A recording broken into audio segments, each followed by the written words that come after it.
Thank you very much. I'm so honored to be here and welcome all of you. It's exciting to be here. I think that any opportunity that we can in these economic times to get folks together, to be experiencing new growth and experiencing hearing new stories, and certainly we're here tonight to talk a little bit about work-life flexibility and getting folks together.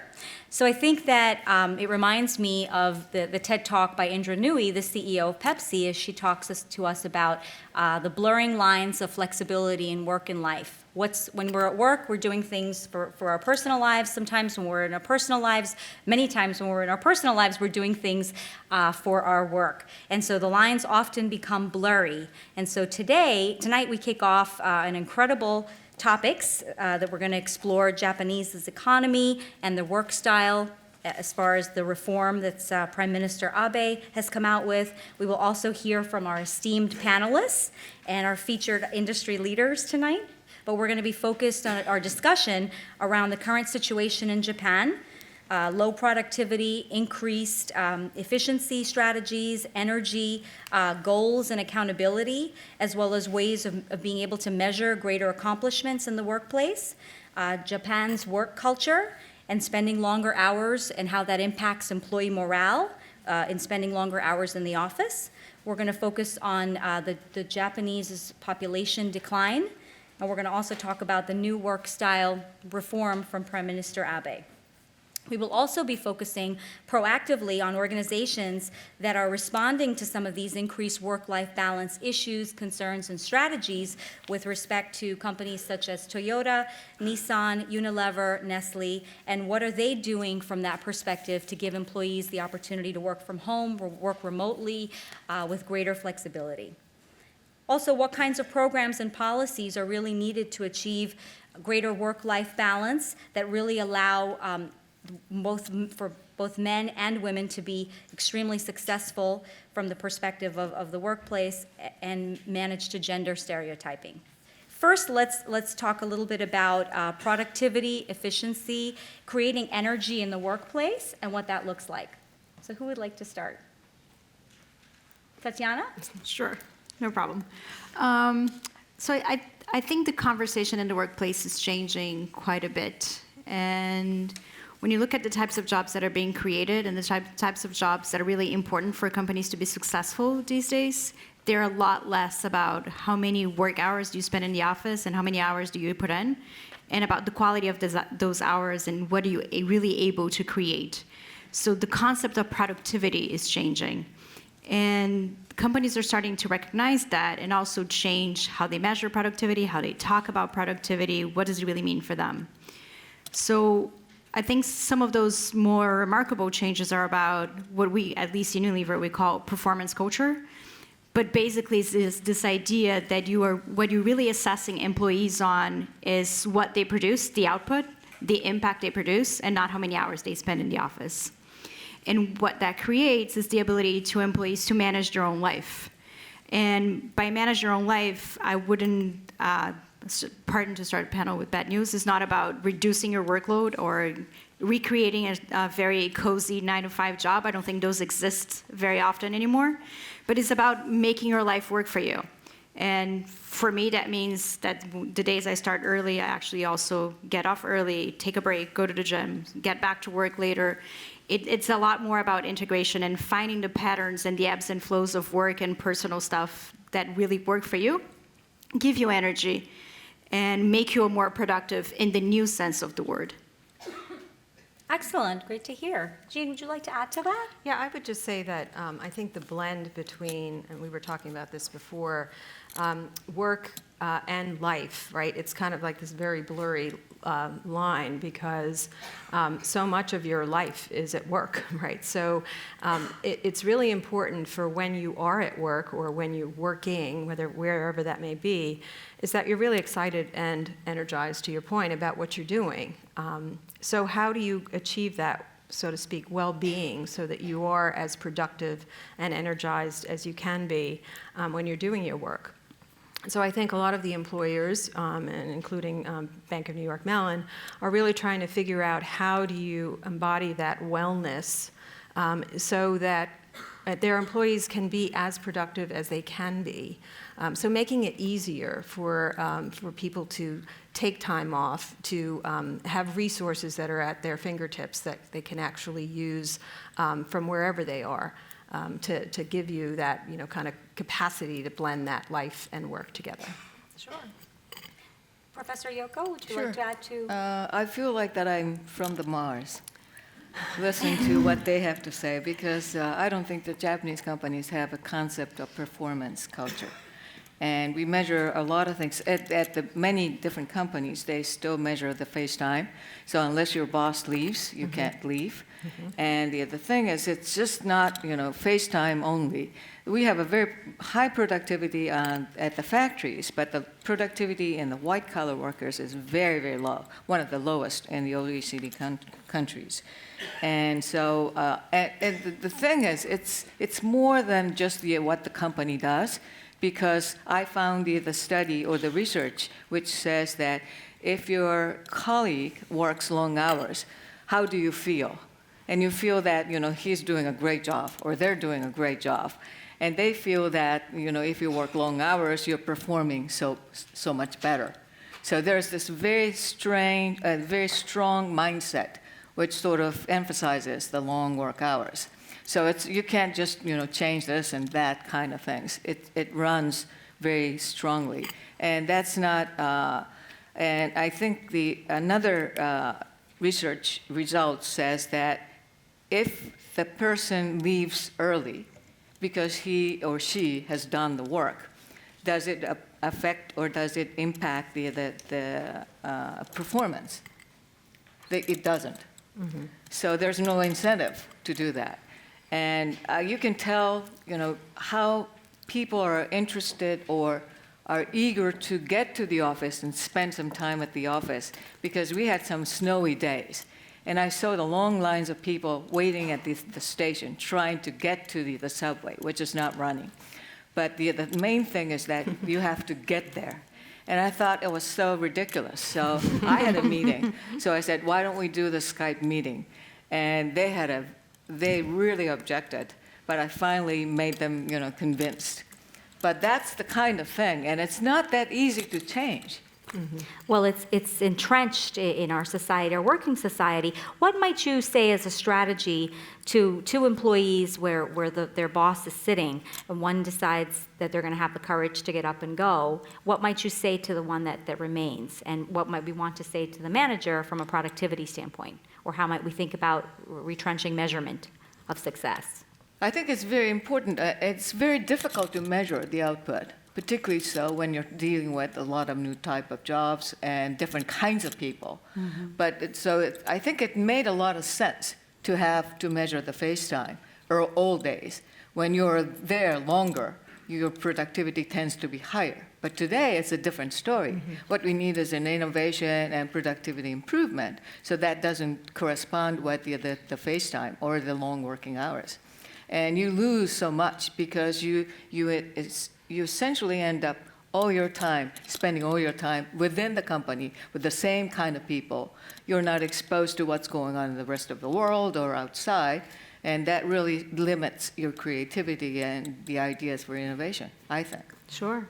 So this idea of face time is very interesting because it's so easy to measure. Yes. What might we give as advice to introducing or what's being done as far as strategies in Japan culture to innovate and to think about other measurements? I think some other, not necessarily, not directly responding to you, is that I think some of the companies, as you mentioned, allow people to work from home. Mm-hmm. And that's one way. Because this is such a strong FaceTime culture. And another is, I think we may be able to make it, sort of a regulation and legalize the second job. But there is a very strong sort of culture that you have to, if you are with this company, all you have to do is just do this kind of things. And so FaceTime, I mean, it's an easy way out, essentially. And sure. I think you tend to make a lot of mistakes if you try to measure the output. And when things are so uncertain and, creative and so forth, it's very difficult. So, but the HR people, I'm sorry if there are a lot of HR-related people. they tend to be so conservative and so risk-averse, and they want to make everybody happy. There's just no way.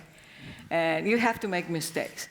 And the only way that you can do it is that try to measure how, in some way, the output. And you're bound to make mistakes. But then that's how you learn. The same thing is true with this open innovation.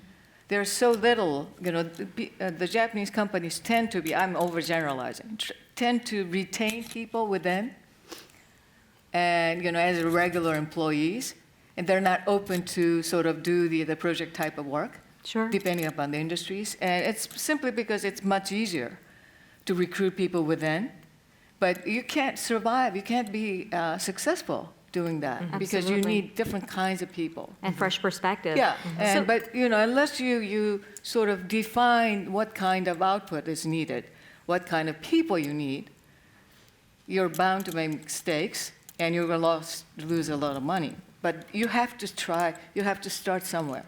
That's what I think. Yeah, and also picking up on Jean's point about wellness programs and other things that employers are having to do to increase productivity. What could it look like in terms of increased gym memberships? Some of I know the technology industries have really embraced this, ideas of innovation and creative impacting employee morale. So how might Unilever be handling that? So we do have a very comprehensive wellness program, and without getting into much detail, because I think there's a broader point here, it's if you're gonna try to help employees work anywhere, anytime, and find patterns that work for them, you have to be able to let them bring a little bit of their personal lives into work as well. The integration goes both ways.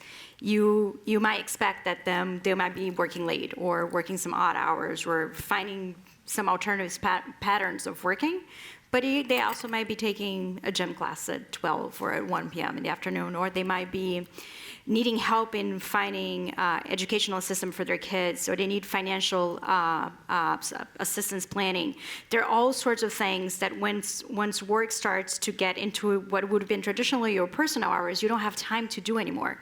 And helping employees deal with those things in any hours of the day that actually work for them helps them stay more focused and helps them decrease the level of anxiety about not doing those things. So we do quite a lot of those things.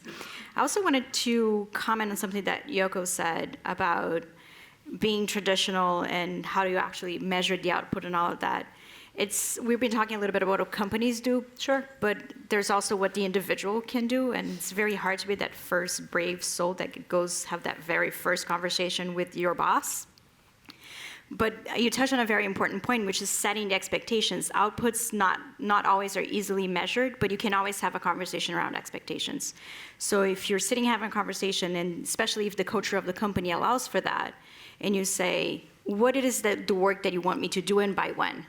And then you can reply, well, the best way that I can actually produce that output for you is by doing A, B, and C, which is not necessarily means working from home. There's so much more to it.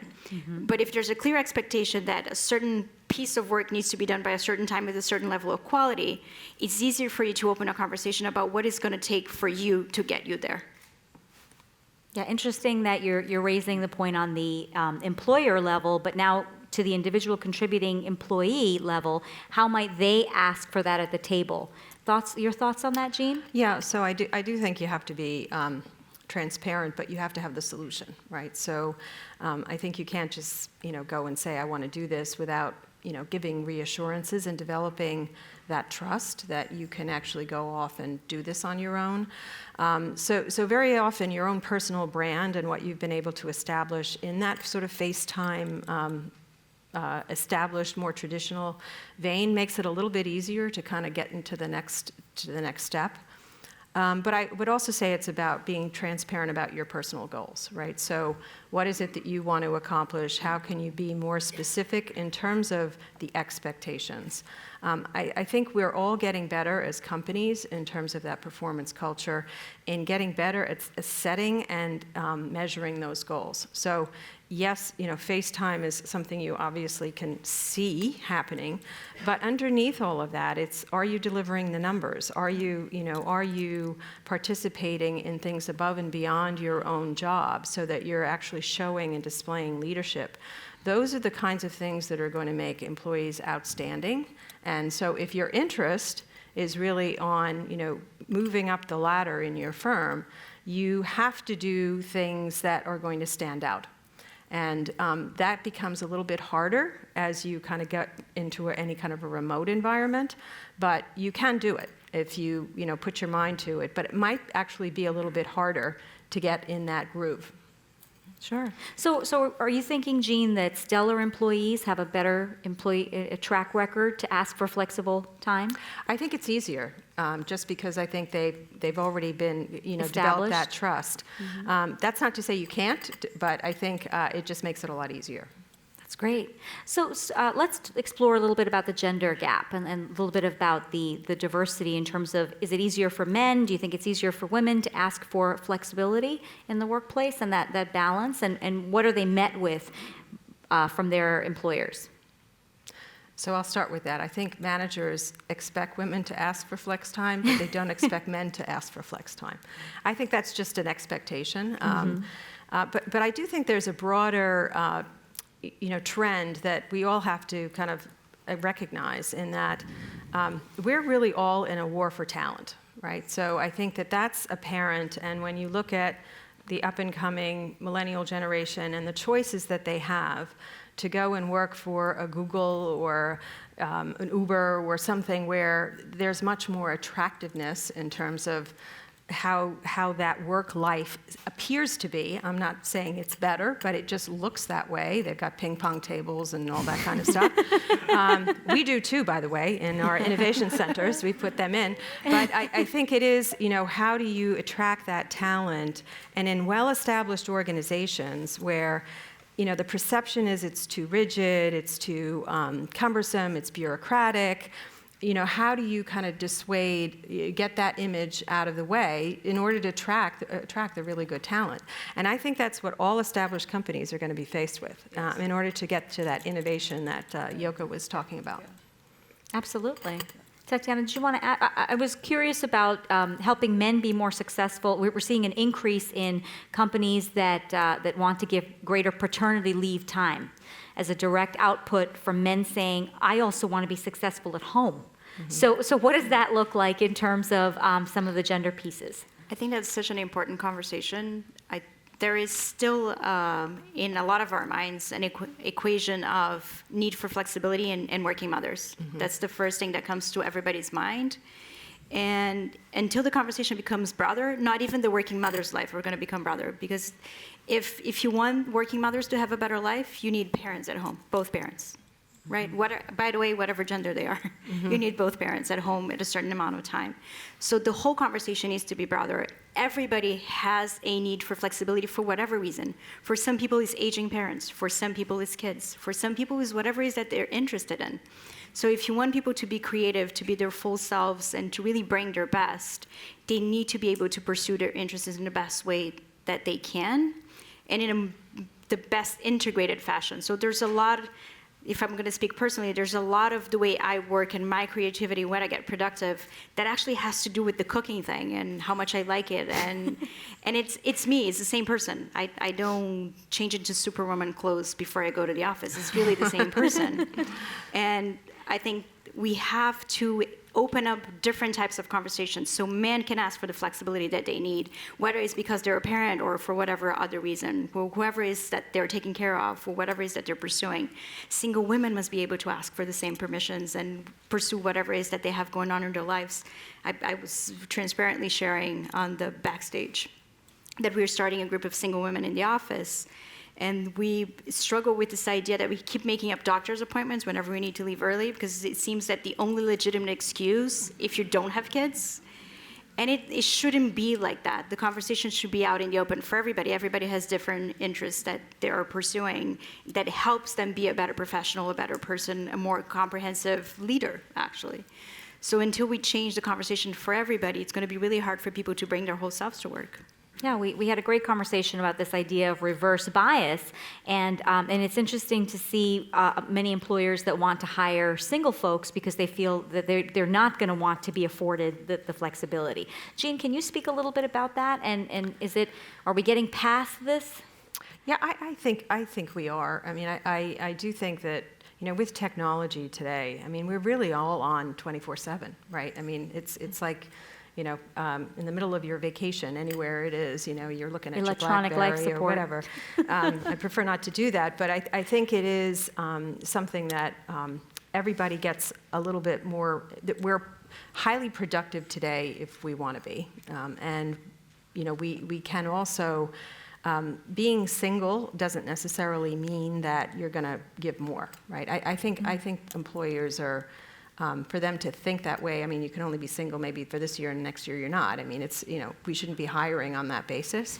But where I do think it does, kind of play in a little bit, and I'm curious to hear what the other panelists would say, for opportunities for people to move overseas, right? It's a lot cheaper to move a single person than it is to move a family, right? Absolutely. So that's where that dynamic comes in a little bit.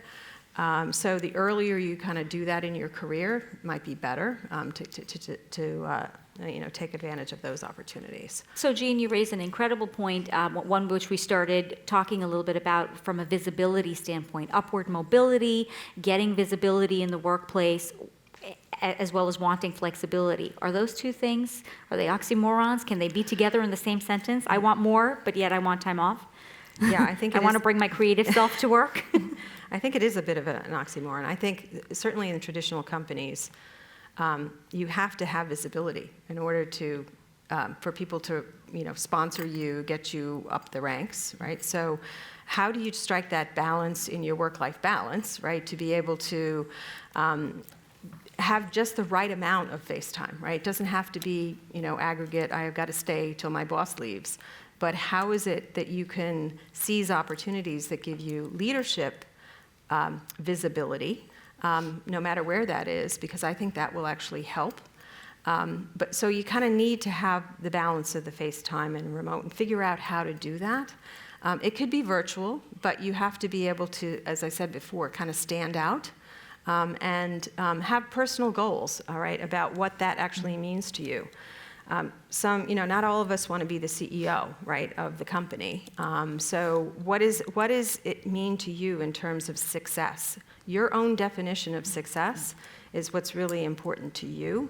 And that balance, or lack thereof, kind of plays in. The balance is, to me, is like, there's no balance, right? It's either up or it's down, or it's never 50-50. So you just have to be, content with the way you're planning it out and recognize that sometimes it's going to be, more work and less life, and the other times it's going to be more life, less work. But, so I think that's, you can't be ambivalent about it. Absolutely, thank Yeah. you. Any thoughts from Yoko or Tatiana on getting visibility and almost if we can help the audience understand some strategies? Not necessarily in visibility, but I think it's very much related to this. Individuals are the ones who have to set up your own goals, which is very strange. I mean, which is very alien in Japan, let's put it that way. Once you join the good company, you're there. You don't have to design kind of thing. And that's been the sort of the traditional way of doing things. And I think the younger generation are changing, definitely, in terms of the family. You see a lot more dad taking the kids out to school or kindergarten or whatever now, and you see more dads on weekends with the kids and things like that. But there is this very strong notion of there is the right way of doing things in Japan. So this is the right career. It's not as obvious, but if you really listen closely, there's, whether you're talking about the right career woman style, work style, or your goal or whatever, It's very subtle, but people are so afraid of getting away from that. So once you can't really accomplish that, you're a loser. And the same thing was true. And the same thing was true with the way that the work is done. And I think a lot of older generation have a right way of doing things. So do it this way, rather than trying to design your own way.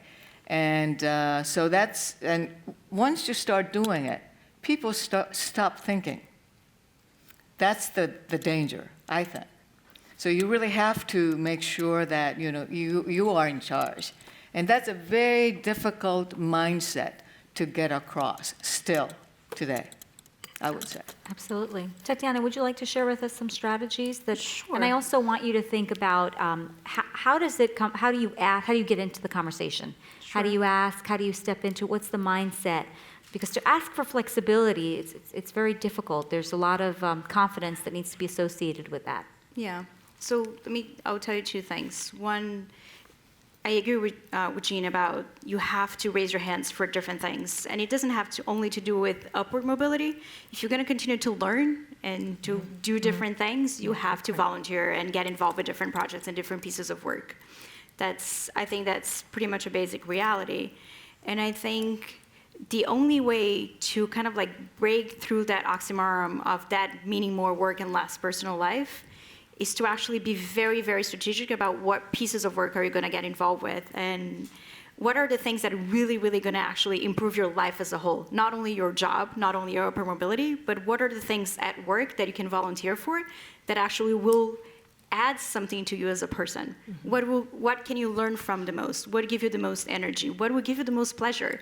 It feels a lot less work if you volunteer for something that you're genuinely interested in learning and in doing, right? And all offices are filled with different things that different people have interested in. So I think what has worked for a lot of people that I know and for myself is actually being smart about what you volunteer for. Is it something that really gives you energy? Is it something that you're really passionate about?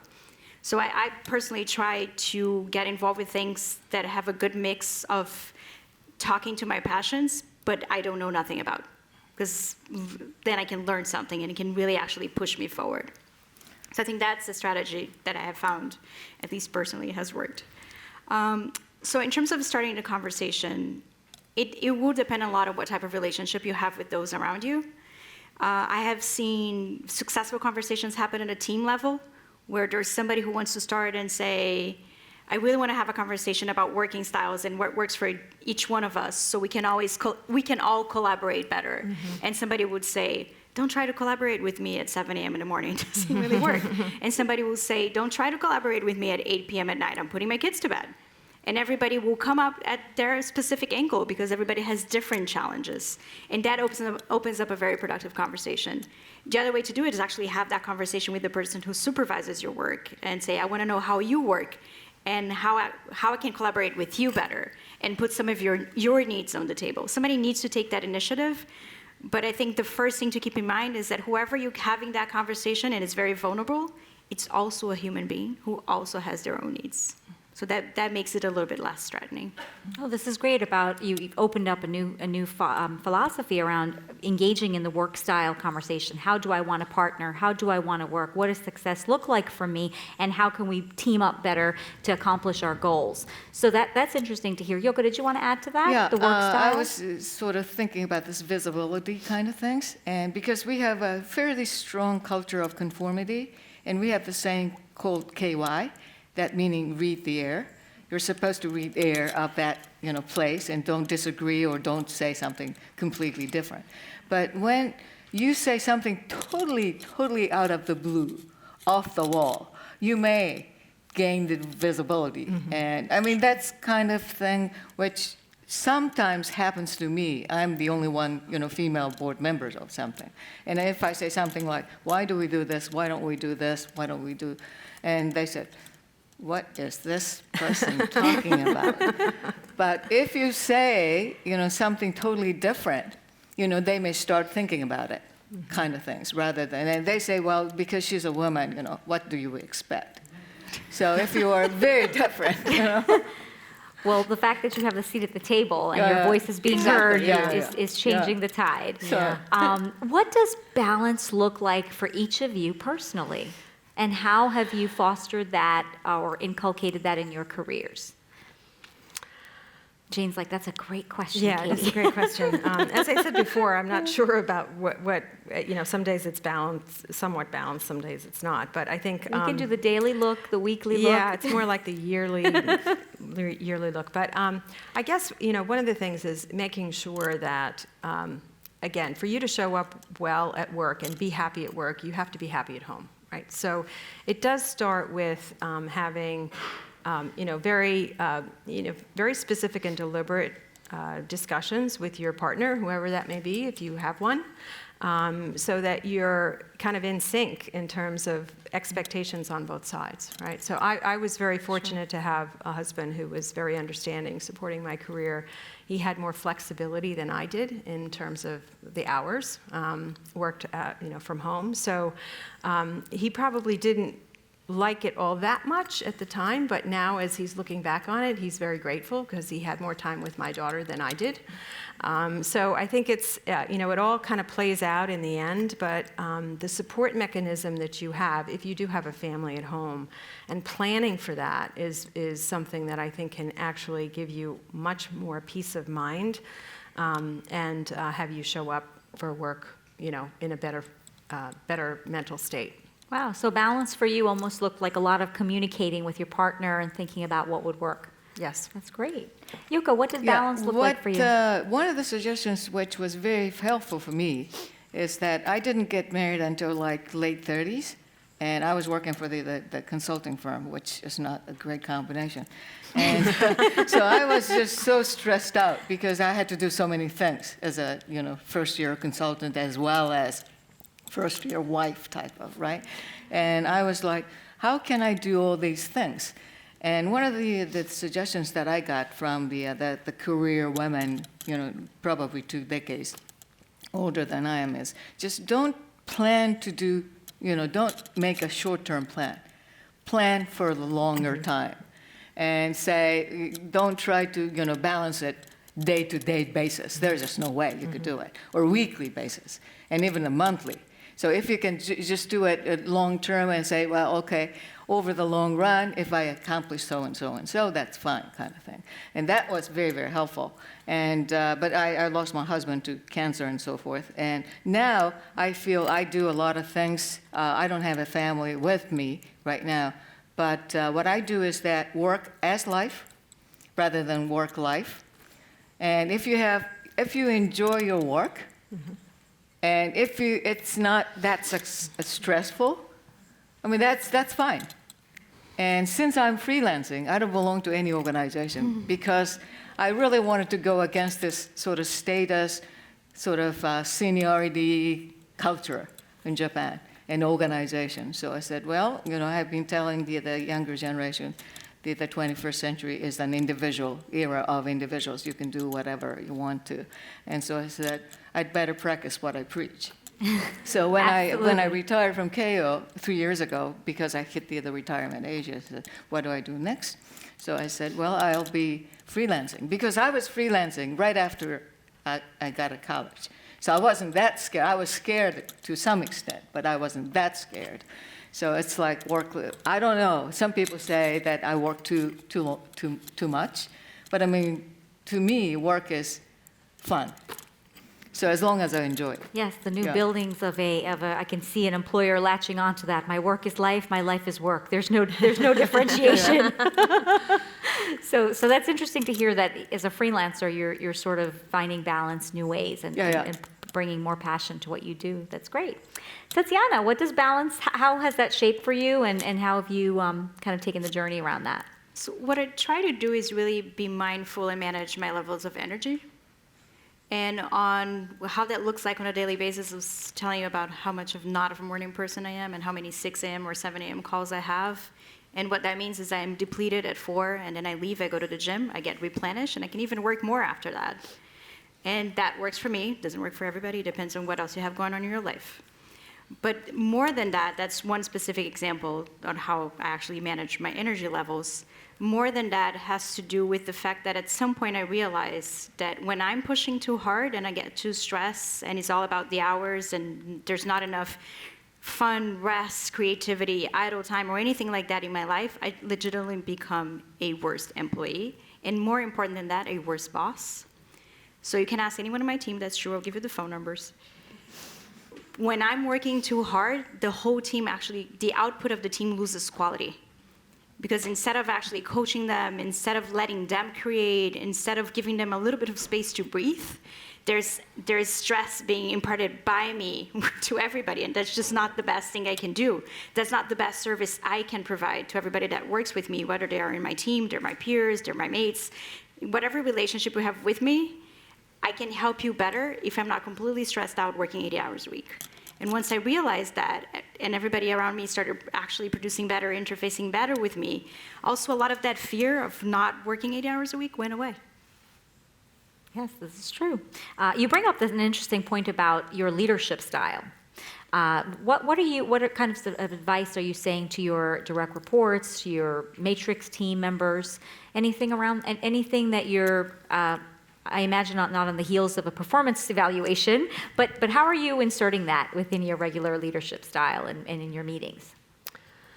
Yeah, so I think one of the things is you have to have empathy, right, for your employees. And so I think trying to get to know them, and what kind of motivates them, and really driving more of a collaborative environment, which I think is, really important for companies of the future. And to share information, because I think that sharing information across the teams is just helping everybody do that. So I try to be, I've got a few of my employees out here, so I don't know if they're going to agree with what I say, but we're going to poll them later.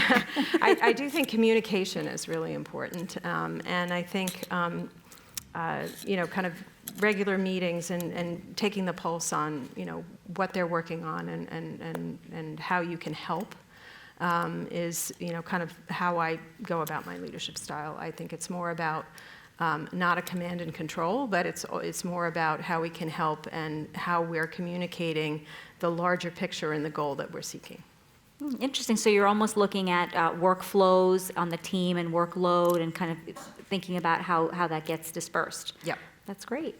Yoko, would you like to add? I think my situation could be a little bit different because I was a professor and academic setup and consulting, where the individuals are essentially sort of the main thing. But one of the things which I try to do is, whether we are talking about your direct reports or whatever, is that I try to do things which I'm passionate about, and I would like them to feel or to find something that they're passionate about. And rather than talking about it, I want to try something new every year, every month or something like that. And I really love what I do, and I said, this is exciting. And if you show that, and you don't even have to sort of tell them or communicate, this is so interesting. They can see it. That's contagious to me, because I get inspired by the people who are passionate about something that they do, no matter what. And so that's how I sort of try to inspire people and make sure that they design their own career and life. That's theirs. Because it seems like a lot of Japanese probably want to have some kind of role model, right way of doing things. Am I off?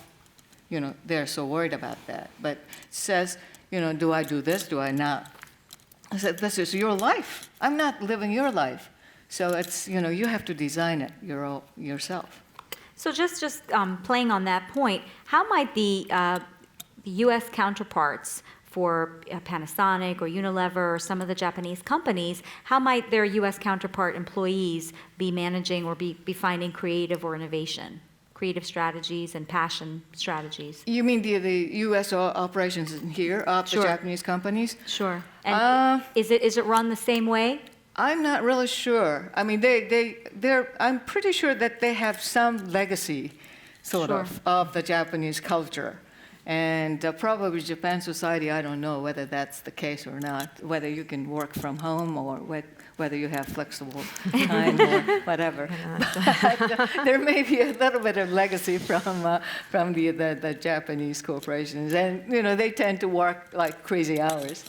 Yeah, In a sense that because of the time difference, Sure. things like that. Sure. So I think there are a lot of things which you can transfer, no matter where you are. Absolutely. Yeah. Tatiana, did you want to add to that? I think both Yoko and Jean nailed over the head about what are the things that really need to be done for your teams. I would also add, we talked a little bit in the beginning about setting expectations. You can actually deliver huge impact for people who work with you by setting expectations and then giving them the freedom to achieve those expectations in any way they see fit. So that's something that is really liberating for people, and it's easier for them to do if they're pursuing something that they're passionate about, because they'll find more creative ways to deliver on those expectations. And the other thing I would add, I think one of the hardest things I find as a boss, and I think that goes to your point on what I see happening with American organizations, is as the pressure rises and the pressure of the numbers, the deliveries, and the amount of work rises, I think a lot of bosses are actually losing touch with their humanity. And we talk about, we have fancy languages, line manager capability and blah, blah, blah. And like it's all this corporate lingo, like you can bingo very easily on it.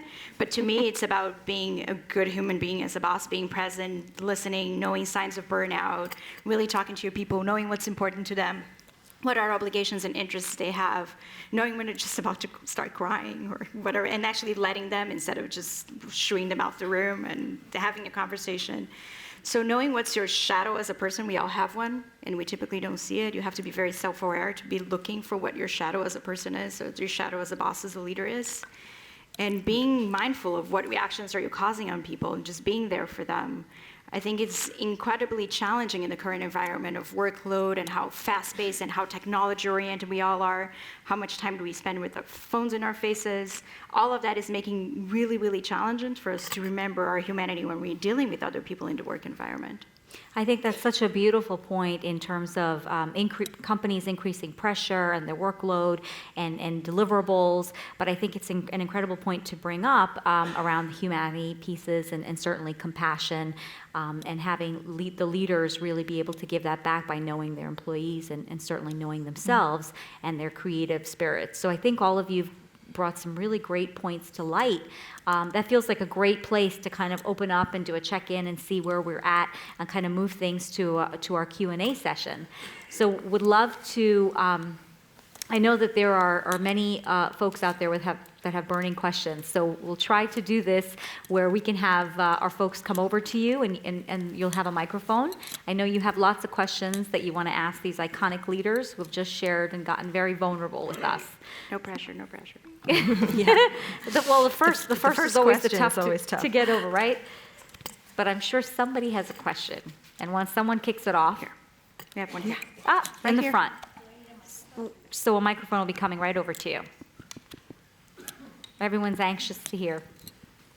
I was very conscious of the contrast between the American executive women talking about standing out and your own personal goals and being clear that you're as an individual, you're different.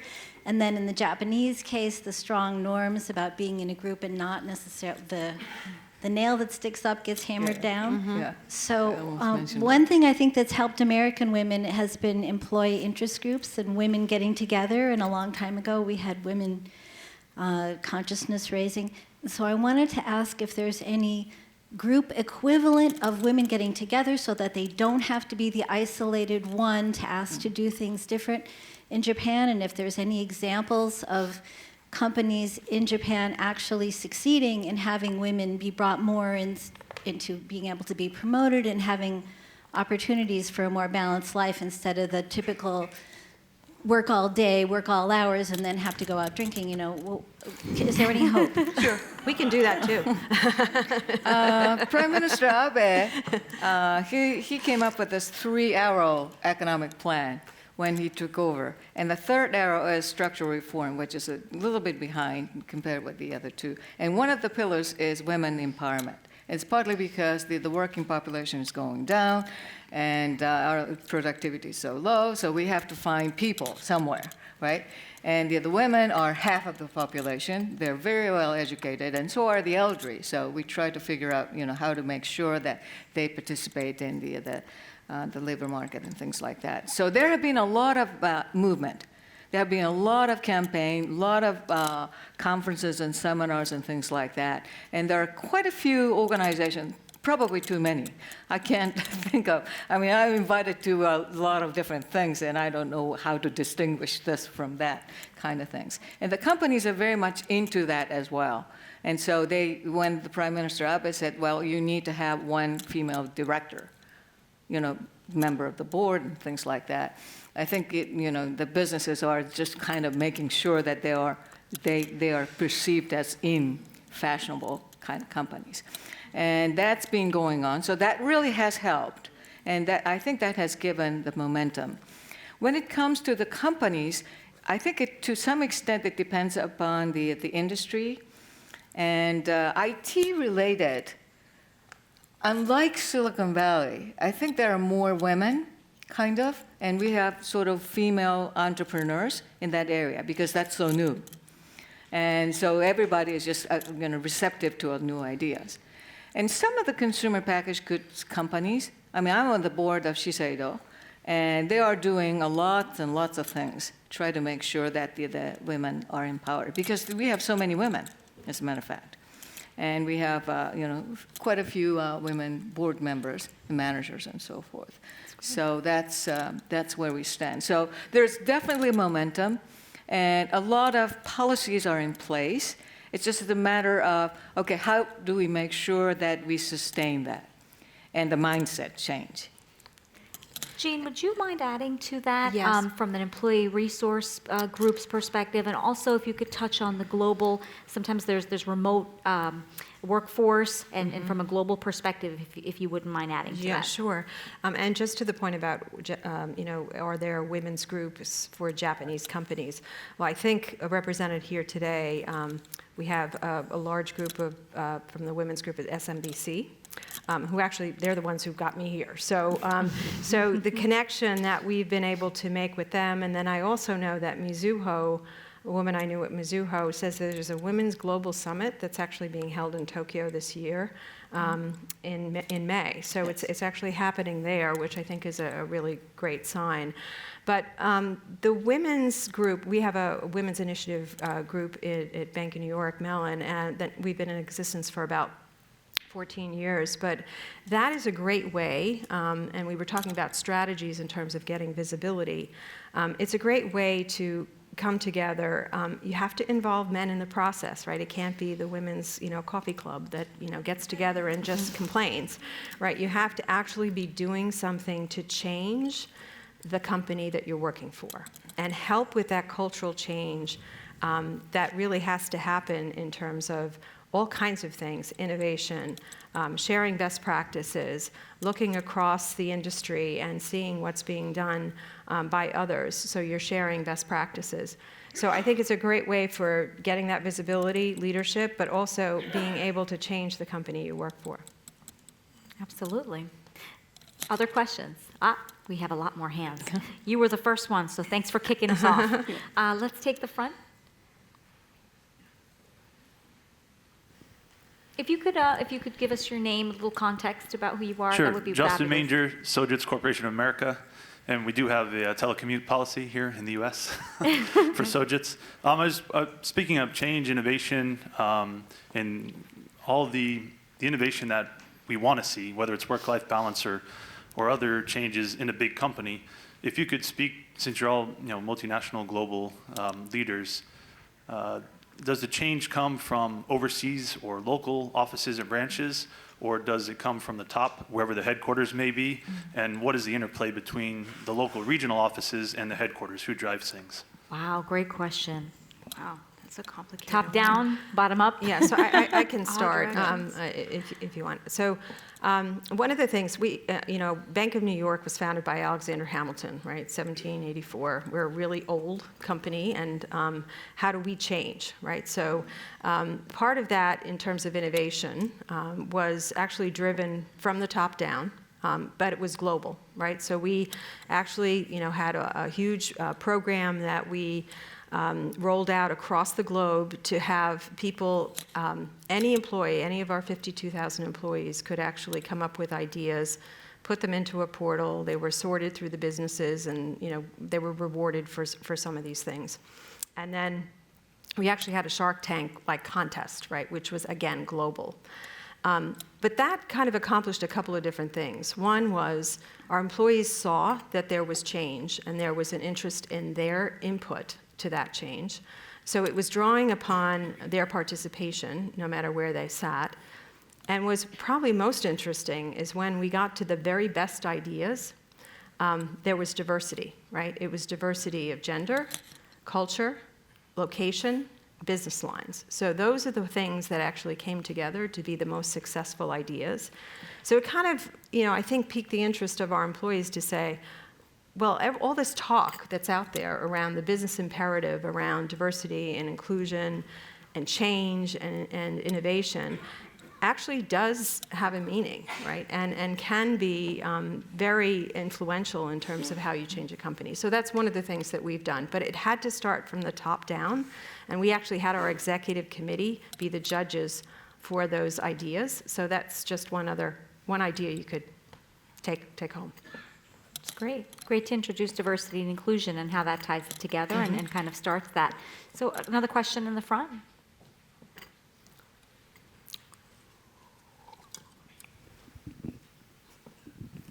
Thank you so much for sharing. I'm Evelyn, second-year MBA student in Columbia Business School.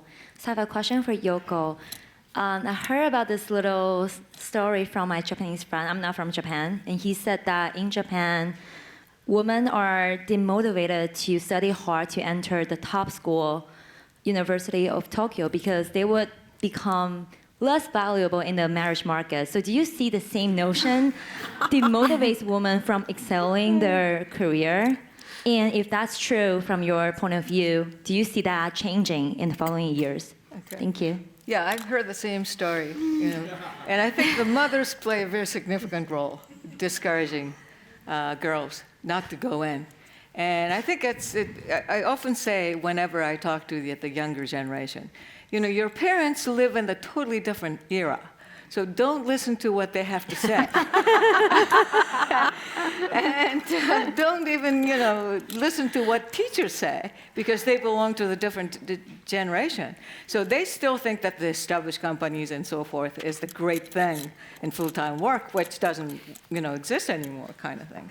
And same thing goes with that holds true with the STEM, engineering things. If women want to go into that, there are just so many people who just discourage. And I think that's part of the reason why a lot of high school students start coming over here, rather than staying in Japan, trying to fight against the stereotype.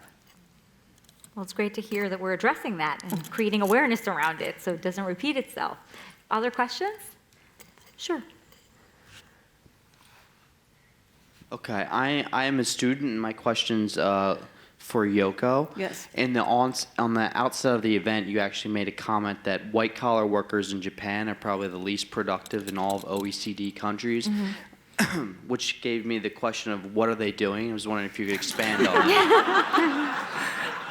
I have the same question, too. I mean, they just stick around and do nothing. Read the paper, right? Yeah, and they have so many meetings where well, they may have an agenda, but they don't know whether anything has decided or not, what's next, kind of things. And it's partly because we don't have a very clearly defined job classifications, evaluation system, and so forth.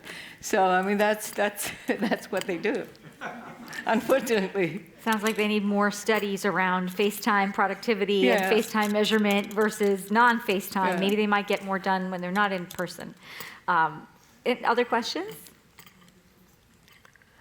How do we get the mic to more of the middle?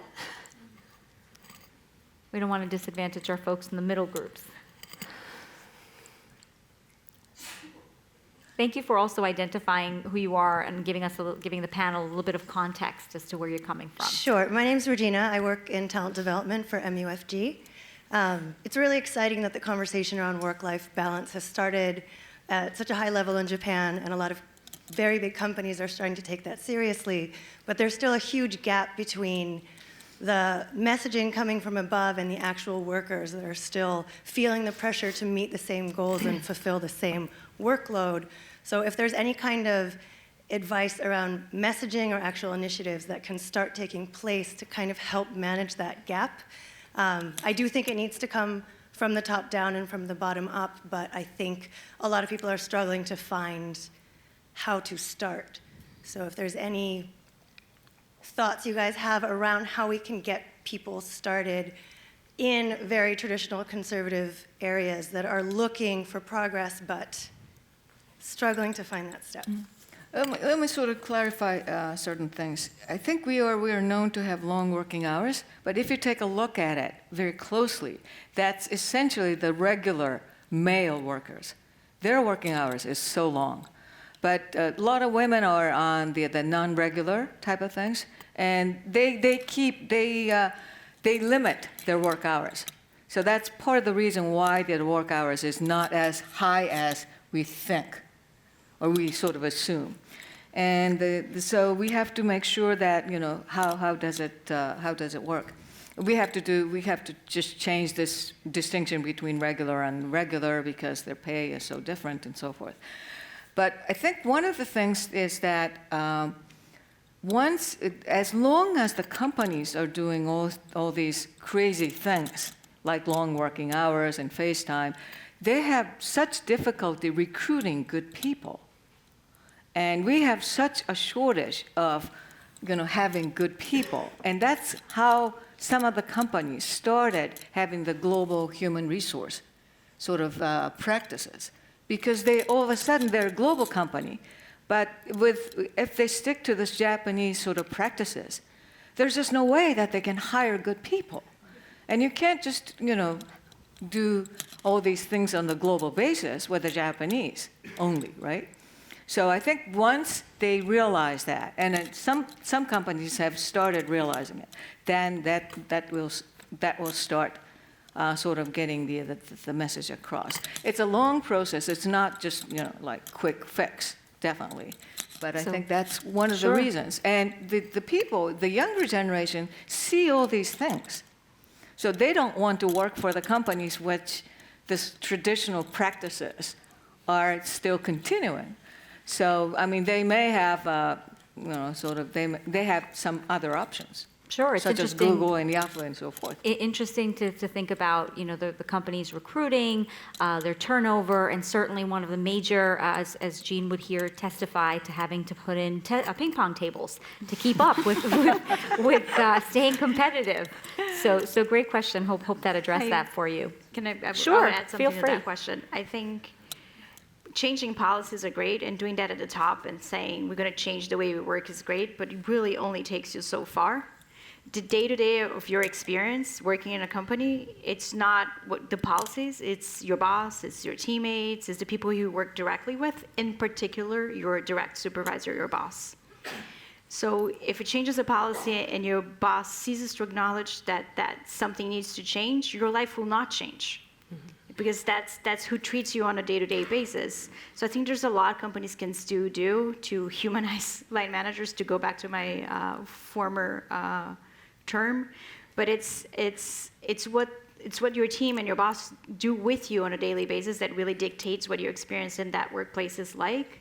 And I think that's where the biggest shift needs to happen. The policy is important because that's where you fall back, and that's what opens the conversation.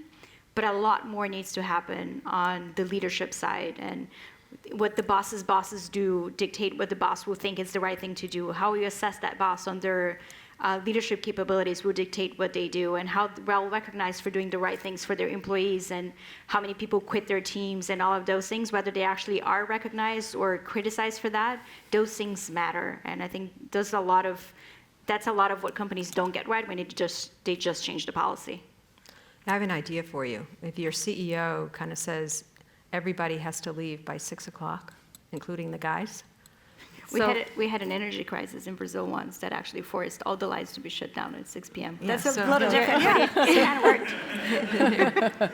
There you go, energy crises impacting organizational behavioral strategies. That's great to hear. Other questions? In the front? Get up. Thanks for telling us who you are. Hi there. Oh, I think this is working. Hi, I'm Rainey Yasioka, and I work at IBM Watson, and I'm also a first-generation Japanese American. So I was born and raised in Jersey, and my parents were both from Japan. So I just have a question about your personal, professional brand. So this is something that I'm grappling with. I just graduated school just 3 years ago, but every day I feel like I'm always trying to be conscious about myself as a Japanese American woman in the workplace. How do I come off? It's, one meeting, if I come off too aggressively, it's kind of a little, out of the left field. It's a little unusual for Asian women. But if I'm too quiet, then I'm being that Asian woman who's being quiet and not saying anything in a meeting. We know who you are. So how did you develop your personal brand and stick to it? And I guess, when did that happen? Because I'm still developing it. Thank you. She's asking me? No, Oh, yeah, okay. Everyone on the Okay. panel Yeah, yeah. from the Okay. perspective of personal brand I- development. Yeah, okay. I will give you a very unorthodox response, because even in my company, there's a lot of talk about what's your personal brand, how do you position yourself, and how do you manage your image. And I personally typically shut off when that conversation happens. I'm thinking about something else entirely. I think the only way to be successful is to be you. When you want to say something, say something. When you don't want to say something, don't say anything. If you have an opinion, say it. If you don't have an opinion, listen. So I think that's, on the long term, it's less energy consuming for you because you don't have to keep monitoring yourself. Yep. And I have ultimate faith that life will take care of itself, and it will find you a niche that allows you to be successful by being who you are naturally. Yeah, Tatiana's brand is about transparency. Yeah. No, I totally agree with that. I don't think you can be something that you're not. But I do think you do have to be conscious at meetings, right? You're there for a reason. If you don't speak up, you shouldn't be there. I mean, I think that's part of, that's generally kind of a women's thing, that, you go to a meeting and maybe you don't feel as though your opinion is valued. But you do have to speak up, because that's how you do get recognized, and you probably have a lot more to offer than you think, especially if you're prepared and you're an expert in your field. You should be, if you have a seat at the table, make sure you use that productively. Yeah, I agree with that. And you have to sort of justify why you're there, kind of thing, by whatever, depending upon whatever your view is. One of the things is that it seems to me it's a waste of time and energy if you try to figure out, did I act right or not? Because there is just no way that you can experiment it. So there's no point of just trying to do, if I had done so and so, so what would have happened, kind of things. So I try to make sure that what's my strength is, and try to play with that. And one of the things which I heard from the young Japanese who work for the international organizations is that the first time around, they were so overwhelmed because everybody else talked forever. And they had difficulty understanding, first of all. And they didn't know what to do. But then they figured out, okay, these people are just saying whatever they want to say, but nobody's listening. So that was he and she, said, well, I'm going to listen and try to figure out whether there are any common factors among what they say, and try to make sure that we collaborate and we go to some kind of agreement. And once they figure that one out, that was their unique strength. And so that's how he and she is valued and respected, which I tend to agree. And particularly so when we have those technology, social skills and collaboration is so important. And that's based upon the understanding of different kinds of views rather than just, speaking your mind all the time. Sure, these are great strategies on brand building. Other questions for us? In the front?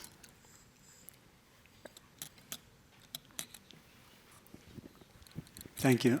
I'm Paul Jaffe from Japan Intercultural Consulting, and my question kind of follows on Regina's question. So this is particularly directed to Ishikura Sensei, but maybe based on your intercultural experiences, maybe Jean and Tatiana may have something to add also. And that is, we've been talking a lot about the difference between Japan and the U.S., but my work is working mostly with Japanese coming here and the actual interface. And since you're on various boards and dealing with people in both countries, I'm interested to know some of the strategies you've used. We've heard all of these very interesting things like, pick the work that you want to do and decide on your hours and all these things. But when people come from Japan, I mean, we have executives coming from Japan, and if people are saying, well, I want to do this, the whole value system is so different, they're going to be saying, well, these people are from Mars, or these people are so selfish, or, whatever the different, viewpoints are.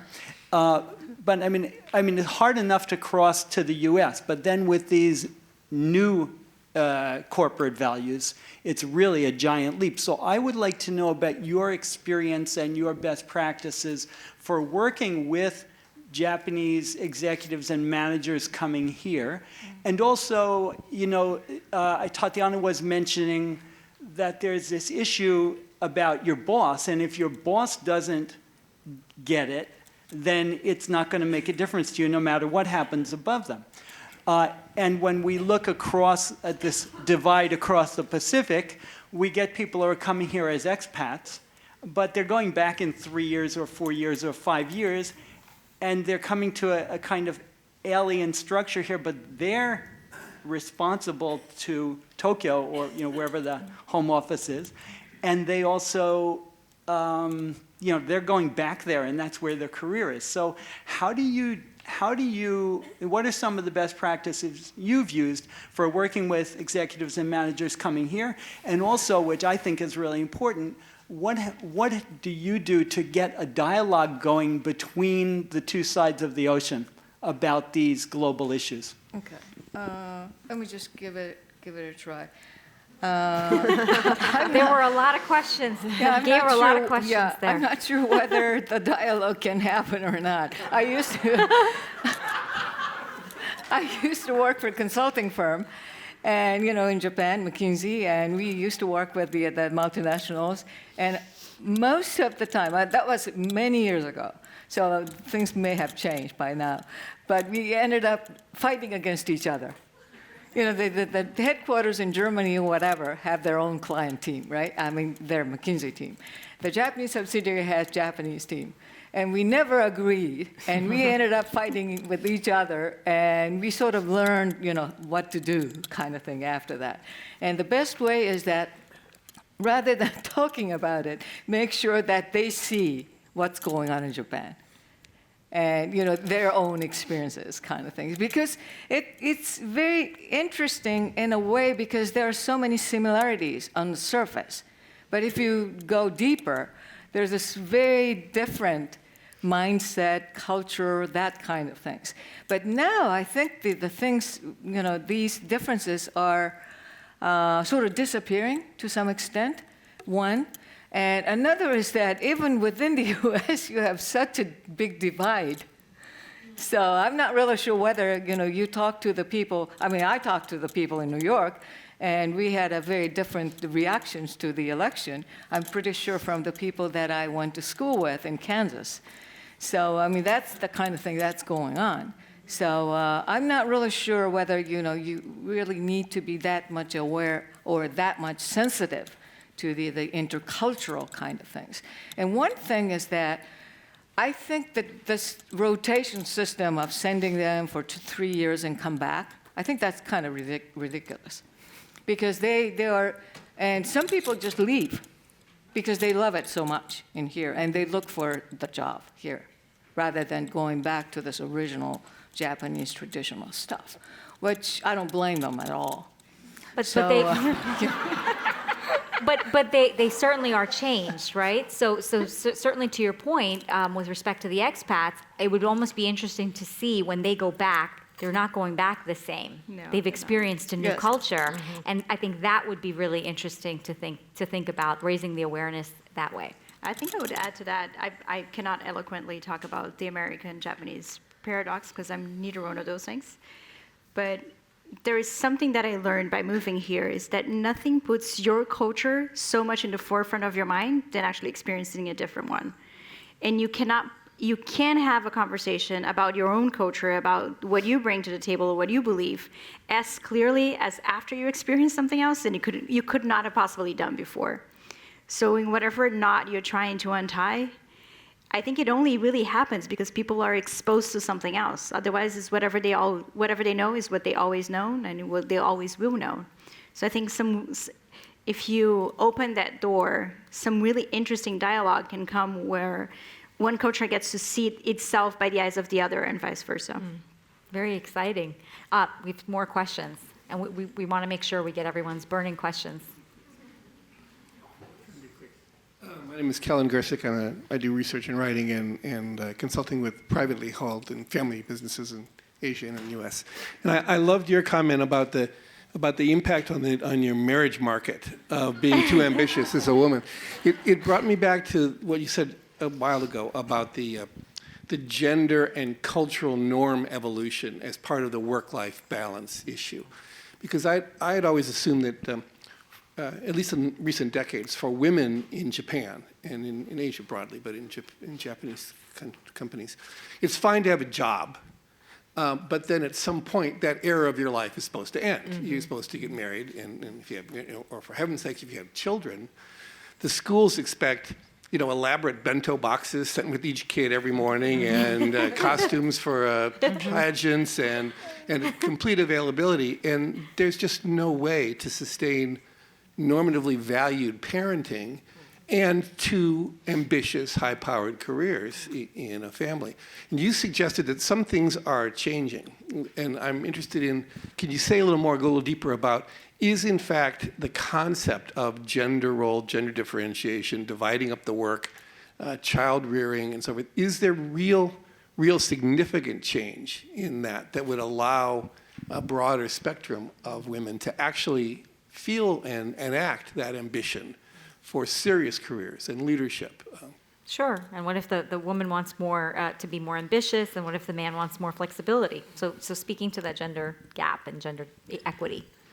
Yeah, I think the things are definitely changing.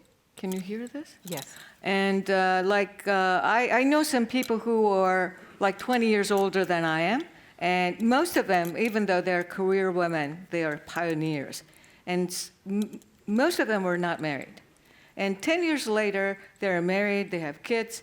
Now, my generation and younger, they usually do have families. And so that's definitely changing. And that's still the minority. There's no question about that. But there is clearly a change to some extent, and it depends upon whether you work for the established companies or not.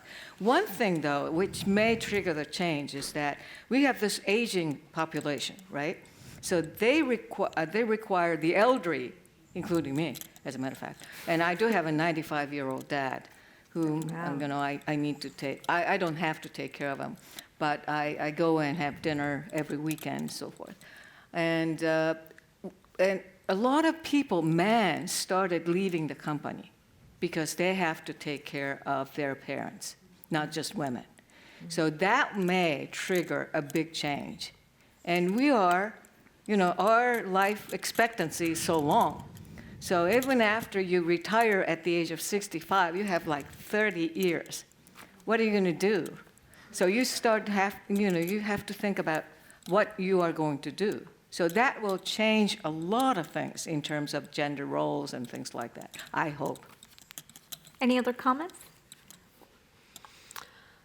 Well, I can't really speak for the Japanese, how things are going there now. I think it's really highly challenging, as it is here as well. So I think, again, it's who gives. I mean, there are more and more women that I know that work for our firm who have stay-at-home dads, right? So it's kind of, The two high-powered super couples, either they have some great infrastructure that allows them to do that, and generally a lot of these roles require travel, global, so they're very, very demanding. So it's hard to see that, as the dominating kind of structure. But at the same time, I think that with the work-life programs that a lot of the firms are introducing, it just gives a little bit of an edge for that flexibility to happen, in the ebbs and flows. So you can, the possibility is there. So you certainly heard it here first tonight about flexibility in the programs and some of the strategies. Hope that helps bridge some of the gender gaps. We're right close to the 8 o'clock hour, so I just want to be mindful of letting you know that if you did have other questions, we're going to have a little bit of networking and up close and personal time with the panelists. I want to say a special thank you to the panelists who've shared themselves with us. They've shared journeys, their passions, their interests, and we've kind of gone on the ride with you. So thank you to each of you for being so spectacular.